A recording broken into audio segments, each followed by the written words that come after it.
आज की कहानी का शीर्षक है सिर कटने के बाद कुल देवी युद्ध लड़ा करती थी। मुगल बादशाह का दिल्ली में दरबार लगा था और हिंदुस्तान के दूर दूर के राजा महाराजा दरबार में हाजिर थे। उसी दौरान मुगल बादशाह ने एक दंभोक्ति की, है कोई हमसे बहादुर इस दुनिया में। सभा में सन्नाटा सा पसर गया। एक बार फिर वही दोहराया गया। तीसरी बार फिर उसने खुशी से चिल्लाकर कहा, है कोई हमसे बहादुर जो हिंदुस्तान पर सल्तनत कायम कर सके। सभा की खामोशी तोड़ती एक बुलंद शेर सी दहाड़ गूंजी तो सबका ध्यान उस शख्स की ओर गया। वो जोधपुर के महाराजा राव रिडमल राठौर थे। रिडमल रिडमल जी राठौर ने कहा, मुगलों में बहादुरी नहीं, कुटिलता है। सबसे बहादुर तो राजपूत है दुनिया में। मुगलों ने राजपूतों को आपस में लड़वाकर हिंदुस्तान पर राज किया। कभी सिसोदिया राणा वंश को कछावा जयपुर से, तो कभी राठौरों को दूसरे राजपूतों से। बादशाह का मुंह देखने लायक था। ऐसा लगा जैसे किसी ने चोरी करते रंगे हाथों पकड़ लिया हो। बातें मत करो राव, उदाहरण दो वीरता का। रिडमल राठौर ने कहा, क्या किसी कौम में देखा है किसी को सिर कटने के बाद भी लड़ते हुए। बादशाह बोला, ये तो सुनी हुई बात है, देखा तो नहीं। रिडमल राठौर बोले, इतिहास उठाकर देख लो, कितने वीरों की कहानियां हैं सिर कटने के बाद भी लड़ने की। बादशाह हंसा और दरबार में बैठे कवियों की ओर देखकर बोला, इतिहास लिखने वाले तो मंगते होते हैं, मैं भी 100 मुगलों के नाम लिखवा दूं, इसमें क्या। मुझे तो जिंदा ऐसा राजपूत बताओ जो कहे कि मेरा सिर काट दो, मैं फिर भी लड़ूंगा। राव रिडमल राठौर निरुत्तर हो गए और गहरे सोच में डूब गए। रात को सोचते सोचते अचानक उनकी रोहिणी ठिकाने के जमींदार का ख्याल आया। रात को 11 बजे रोहिणी ठिकाना, जो कि जेतारन कस्बे जोधपुर रियायत में है, में दो घुड़सवार बुजुर्ग जागीरदार के पोल पर पहुंचे और मिलने की इजाजत मांगी। ठाकुर साहब काफी वृद्ध अवस्था में थे, फिर भी उठकर मेहमान की आवभगत के लिए बाहर पोल पर आए। घुड़सवारों ने प्रणाम किया और वृद्ध ठाकुर की आंखों में चमक सी उभरी और मुस्कुराते हुए बोले, जोधपुर महाराज, आपको मैंने गोद में खिलाया है और अस्त्र शस्त्र की शिक्षा दी है। इस तरह भेष बदलने पर भी मैं आपको आवाज से पहचान गया हूँ। हुकुम, आप अंदर पधारो।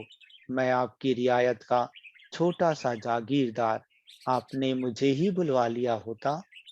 राव रिडमल राठौर ने उनको झुककर प्रणाम किया और बोले, एक समस्या है, और बादशाह के दरबार की पूरी कहानी सुना दी। अब आप ही बताएं कि जीवित योद्धा का कैसे पता चले कि ये लड़ाई में सिर कटने के बाद भी लड़ेगा। रोहिणी जागीरदार बोले, बस इतनी सी बात, मेरे दोनों बच्चे सिर कटने के बाद भी लड़ेंगे और आप दोनों को ले जाओ दिल्ली दरबार में। ये आपकी और राजपूती की लाज जरूर रखेंगे। राव रिडमल राठौर को घोर आश्चर्य हुआ कि एक पिता को कितना विश्वास है अपने बच्चों पर। मान गए राजपूती धर्म को। सुबह जल्दी दोनों बच्चे अपने अपने घोड़ों के साथ तैयार थे। उसी समय ठाकुर साहब ने कहा, महाराज थोड़ा रुकिए, मैं एक बार इनकी माँ से भी कुछ चर्चा कर लूं इस बारे में। राव रिडमल राठौर ने सोचा, आखिर पिता का हृदय है, कैसे मानेगा। अपने दोनों जवान बच्चों के सिर कटवाने को। एक बार रिडमल जी ने सोचा कि मुझे दोनों बच्चों को यहीं छोड़कर चले जाना चाहिए। ठाकुर साहब ने ठकुरानी जी को कहा, आपके दोनों बच्चों को दिल्ली मुगल बादशाह के दरबार में भेज रहा हूँ सिर कटवाने को। दोनों में से कौन सा सिर कटने के बाद भी लड़ सकता है। आप माँ हो, आपको ज्यादा पता होगा। ठकुरानी जी ने कहा, बड़ा लड़का तो किले और किले के बाहर तक भी लड़ लेगा, पर छोटा केवल परकोटे में ही लड़ सकता है, क्योंकि पैदा होते ही इसको मेरा दूध नहीं मिला था। लड़ दोनों ही सकते हैं, आप निश्चिंत होकर भेज दो। दिल्ली के दरबार में आज कुछ विशेष भीड़ थी और हजारों लोग इस दृश्य को देखने जमा थे। बड़े लड़के को मैदान में लाया गया और मुगल बादशाह ने जल्लादों को आदेश दिया कि इसकी गर्दन उड़ा दो। तभी बीकानेर महाराज बोले, ये क्या तमाशा है, राजपूती इतनी भी सस्ती नहीं हुई है। लड़ाई का मौका दो और फिर देखो कौन बहादुर है। बादशाह ने खुद के सबसे मजबूत और कुशल योद्धा बुलाए और कहा, ये जो घुड़सवार मैदान में खड़ा है उसका सिर काट दो। 20 घुड़सवारों का दल रोहिणी ठाकुर के बड़े लड़के का सिर उतारने को लपका और देखते ही देखते उन 20 घुड़सवारों की लाशें मैदान में बिछ गई। दूसरा दस्ता आगे बढ़ा और उसका भी वही हाल हुआ। मुगलों में घबराहट और झुरझरी फैल गई। इसी तरह बादशाह के 500 सबसे खास योद्धाओं की लाशें मैदान में पड़ी थी और उस वीर राजपूत योद्धा के तलवार को खरोच भी नहीं आई। ये देखकर मुगल सेनापति ने कहा, 500 मुगल बीबियां विधवा कर दी आपकी इस परीक्षा ने। अब और मत कीजिए हजूर, इस काफिर को गोली मरवाइए हजूर, तलवार से ये नहीं मरेगा। कुटिलता और मक्कारी से भरे मुगलों ने उस वीर के सिर में गोलियां मार दी। सिर के परखचे उड़ चुके थे, पर धड़ ने तलवार की मजबूती कम नहीं करी और मुगलों का कत्लेआम खतरनाक रूप से चलते रहा। बादशाह ने छोटे भाई को अपने पास निहत्थे बैठा रखा था, ये सोचकर कि ये बड़ा यदि बहादुर निकला तो इस छोटे को कोई जागीर देकर अपनी सेना में भर्ती कर लूंगा। लेकिन जब छोटे ने ये अन्याय देखा तो उसने झपट कर बादशाह की तलवार निकाल ली। उसी समय बादशाह के अंगरक्षकों ने उनकी गर्दन काट दी। फिर भी धड़ तलवार चलाता गया और अंगरक्षकों समेत मुगलों का काल बन गया। बादशाह भागकर कमरे में छुप गया और बाहर मैदान में बड़े भाई और अंदर परकोटे में छोटे भाई का पराक्रम देखते ही बनता था। हजारों की संख्या में मुगल हताहत हो चुके थे और आगे का कुछ पता नहीं था। बादशाह ने चिल्लाकर कहा, अरे कोई रोको इनको। एक मौलवी आगे आया और बोला, इन पर शराब शराब छिड़क दो। राजपूत का इष्ट कमजोर करना हो तो शराब का उपयोग करो। दोनों भाइयों पर शराब छिड़की गई। ऐसा करते ही दोनों के शरीर ठंडे पड़ गए।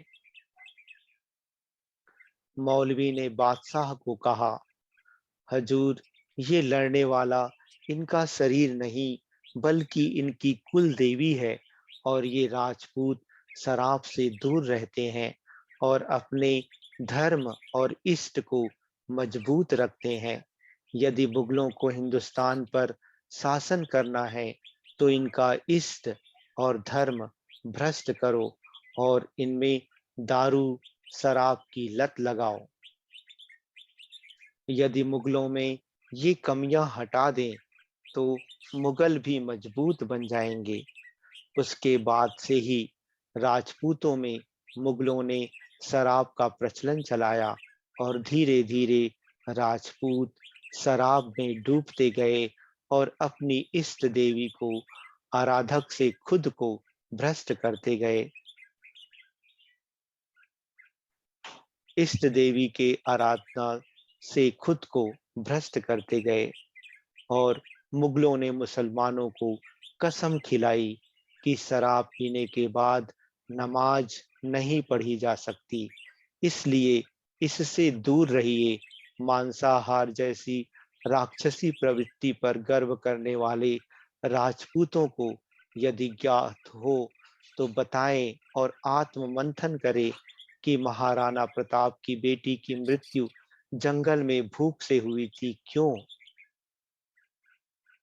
यदि वो मांसाहारी होते तो जंगल में उन्हें जानवरों की कमी थी क्या मार खाने के लिए।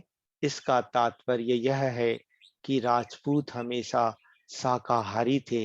केवल कुछ स्वार्थी राजपूतों ने, जिन्होंने मुगलों की अधीनता स्वीकार कर ली थी, वे मुगलों को खुश करने के लिए उनके साथ मांसाहार करने लगे और अपने आप को मुगलों का विश्वास पात्र साबित करने की ओड़ में गिरते चले गए। अच्छा दोस्तों, धन्यवाद।